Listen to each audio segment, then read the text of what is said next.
అంటే ఇప్పుడు అంటారా? హ్మ్. ఇది బేసిక్‌గా అమ్మా నా దృష్టిలో ఏందంటే క్రిమినల్ కానివాడు ఎవడు క్రియేటర్ కాలేడు. అంతా నేను చాలా ఓపెన్, చాలా మంచివాడిని, సద్గురు అన్న పొజిషన్‌లో అంటే సచ్చీలుడిని అన్న పద్ధతిలో ఉంటే హీ కెనాట్ ఎక్స్‌ప్రెస్. మీరు గమనిస్తే హీరోకి పెద్దగా చేయడానికి ఏముండదు. కానీ విలన్ క్యారెక్టర్స్ అంటే ఎన్నో చేయొచ్చు. ఎన్నో రకాలుగా ఉంటుంది. చేయడానికి స్కోప్ ఉంటుంది.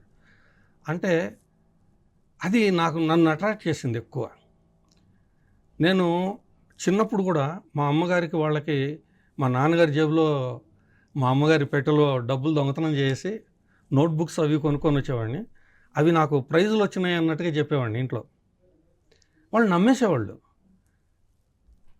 అది నిజం తెలుసుకున్న తర్వాత పనిష్మెంట్ ఉండేది, అది వేరే సంగతి. చితకొట్టేవాళ్ళా? కానీ వీడు దుంపదేగా అసలు ఎలా చెప్పాడు ఎక్కడ చూడు, మేము ఎవరికీ ఎంత అనుమానం రాకూడదు. నమ్మేటట్టుగా చెప్పాడు వీడు అని. Yeah! So that was the basement.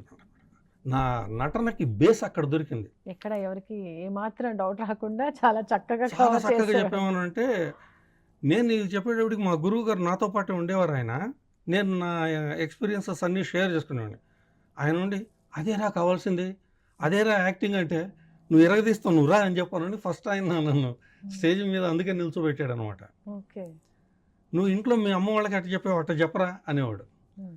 So ట్రైనింగ్‌లో ఎలాగైతే మాకు మధు ఫిల్మ్ ఇన్‌స్టిట్యూట్‌లో నేర్పించారో సిస్టమాటిక్ లెర్నింగ్ ఆఫ్ యాక్టింగ్, అది నాకు ఫౌండేషన్‌లోనే పడింది.